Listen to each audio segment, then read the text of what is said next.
Now, even the least preachy and messagey of movies will ultimately be about something, no matter how much of an escapist thrill ride that they might otherwise be. And the vast majority of films make their central themes incredibly obvious, such that the audience can easily appreciate the point of view and connect emotionally with it. But sometimes films don't quite get the balance right, and what might seem like an acceptable enough message ends up getting jumbled, mangled, and straight up contradicted by the film's end. And that's what we're here to talk about today. These 10 movies all touted fairly obvious, simple messages for general audiences, but totally betrayed them by the film's climax. So let's take a look at them. As I'm Jules, this is Whatculture.com, and these are 10 movie messages completely undermined by their ending. Number 10. It's important to trust people. Raya and the Last Dragon. So this film's central theme is all about trust, that the world will only get better if you're able to cooperate with the people around you.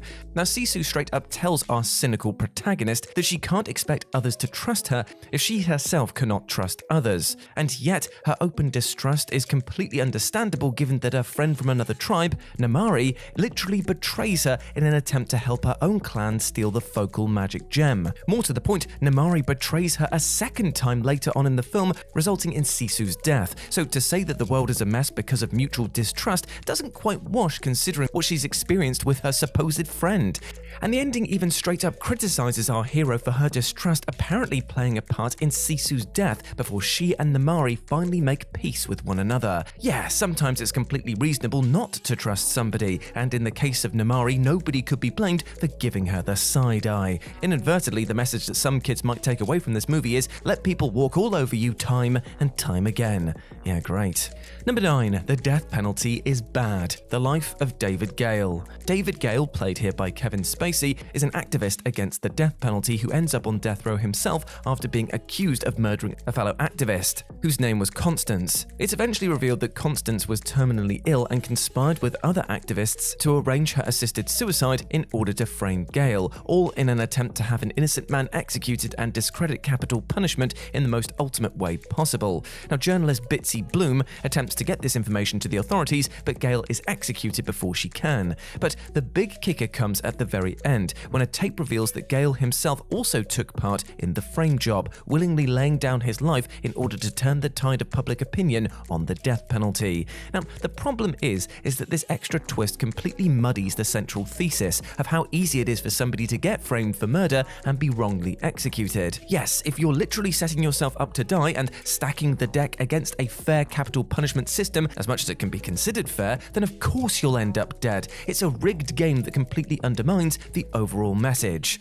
Number 8. Corporations ruin creativity. Free Guy. Now, Free Guy certainly isn't a message movie, but it is nevertheless saying something about how artists have their efforts completely chopped and changed by cynical money-grabbing interests of corporations. Namely, the concept game that Millie and Keys developed, Life itself, had its source code stolen by ruthless video game CEO Antoine, who used it to build the hugely successful MMORPG Free City. Yet at film's end, the day is only saved because Guy gets a little help from the fine folks at Disney, Epic Games, and Valve. While fighting the unfinished, muscled brute known as Dude, Guy uses Captain America's shield, the Hulk's arm, a lightsaber, Fortnite's llama pickaxe, Half-Life's gravity gun, and Portal's portal gun. These weapons collectively allow Guy to subdue Dude and reach the source code, in turn leading to the downfall of the villain. For a film that spends so much of its runtime critiquing the soulless nature of corporate art, it's depressingly ironic that the final action salvo is itself a series of sponsored plugs.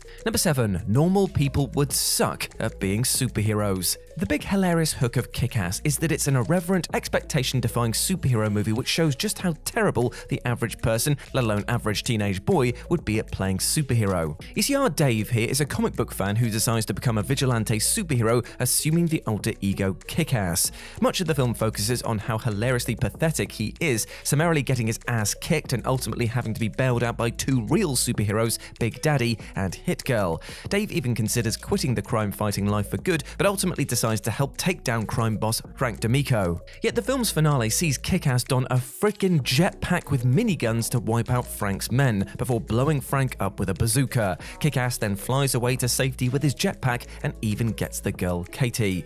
This is quite different to Mark Millar and John Romita Jr.'s original comic, which offers a far more cynical, caustic version of this story, where Dave doesn't become a genuinely awesome superhero and Katie brutally rejects him for lying about being gay. Instead, the movie becomes a bit too much like the very thing that it's satirizing, while delivering a pretty conventional superhero origin story at the end of the day. Number 6. The criminal justice system needs burning down. Law-abiding citizen. You won't find a movie ending more infuriating than Law-Abiding Citizen. The film follows Clyde Shelton, a man whose wife and daughter are murdered during a home invasion, and when the legal system refuses to grant him justice, he takes matters into his own brutal hands.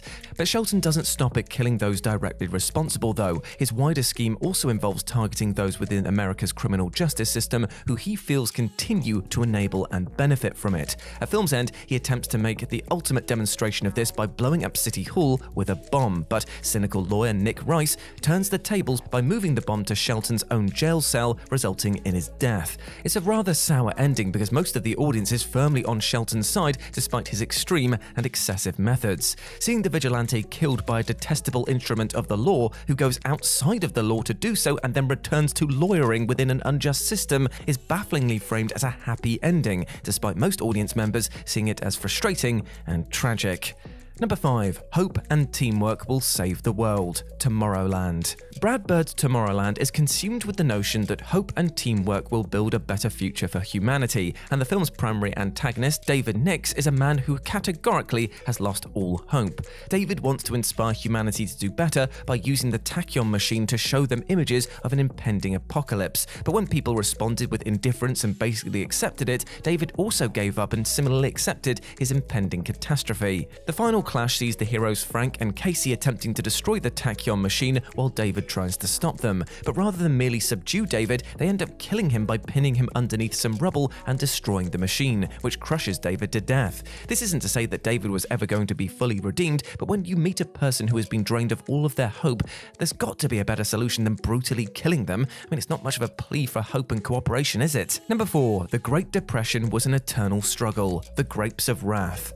John Ford's The Grapes of Wrath certainly doesn't paint the Great Depression as a picnic, but the central family's desperate struggle to survive does feel a little sanitized by the film's ending, which deviates from the bleaker finale of the original legendary novel. The movie concludes when the central family end up at the USDA Weed Patch Camp, where they're fed, clothed, and have access to indoor toilets and showers, all while Tom, played here by Henry Fonda, vows to keep fighting for workers' rights. It's certainly not a squeaky clean happy ending, but it paints a picture of hope that the family will end up in a much better situation than when we first met them. But the novel offers up no such respite, ending on a more fittingly bleak note where we see the birth of a stillborn. Plus, the family suffers through a horrific flood, and there's even a scene in which the mother breastfeeds a starving man in order to save his life. Now, while you can reason that the Hays Code of the time prevented the movie from depicting things like dead babies and breastfeeding, its more optimistic ending doesn't feel quite as true a depiction of the Great Depression's grim realities as a result. Number 3. Snooping is bad. The Burbs. Well, at least this one's pretty funny, right? The cult favorite 1989 black comedy The Burbs stars Tom Hanks as a suburbanite named Ray Peterson, who along with his neighbors comes to believe that the new reclusive family on the block, the Klopeks, are actually part of a satanic cult. The bulk of the movie serves as a pretty hilarious commentary on suburban boredom, with the expected outcome being that the paranoid neighborhood is absolutely positively wrong about the Klopeks. But the ending pulls an insane 180 by revealing that, indeed, the Klopeks murdered the previous residents of the house that they've moved into, effectively justifying the neighborhood's deranged snooping. It's a fun twist while you're watching it, though does rather contradict with what the movie appears to be shooting for about 90% of its runtime, that is, critiquing the fancies of judgmental curtain twitchers who won't just mind their own damn business. Apparently, one of the several endings conceived for the Burbs actually saw the Klopeks be innocent, yet this was scrapped in favor of a punchier double twist. As such, it's perhaps little surprise that the film proved majorly divisive with critics. Number 2. Anyone can be a Jedi. Star Wars: The Rise of Skywalker. It's fair to say that Star Wars: The Rise of Skywalker was ultimately a victim of the wildly mixed messaging and uneven plotting across the entire sequel trilogy, but it nevertheless contradicted one of the more appealing messages established in the previous film, The Last Jedi. Rian Johnson's divisive middle chapter revealed that Rey's parents were just some junky nobodies, while ending with one of the young stable hands on Canto Bight using the Force to move a broom. These two plot points teed up the notion that anyone could be a Jedi regardless of their humble origins, a slam dunk of an idea which surely appealed to audiences both young and old. But The Rise of Skywalker flatly betrayed this by ultimately revealing that Rey is the granddaughter of Emperor Palpatine, and then having her adopt the honorary Skywalker name at the end of the film. For many, the appeal of Rey was precisely that she was a nobody without direct links to the existing Force users, but by making her grandpa one of the most powerful Sith in history and then having her continue the Skywalker lineage aggressively undermined that. And number 1, accept people for who they are. Rudolph the Red-Nosed Reindeer. The 1964 holiday classic Rudolph the Red-Nosed Reindeer follows the escapades of Rudolph as he attempts to fit in with the other reindeer despite his glowing red nose. Rudolph's nose causes him to be bullied by the other reindeer, and the film's overall message is very clearly about accepting people with differences. But ultimately, the ending, where Rudolph is welcomed into the reindeer clan once they realize his nose can be used to navigate Santa's sleigh through a snowstorm, only sees Rudolph accepted once they appreciate that his difference is advantageous. If Rudolph had another physical oddity or something which couldn't save Christmas, it's tough to picture him being so enthusiastically embraced, even if the clan did admittedly apologize to him before he saved the day. The fact that Rudolph seems oddly unbothered by being shunned and that the reindeer basically brushed their terrible behavior under the carpet in record time only makes it that much worse.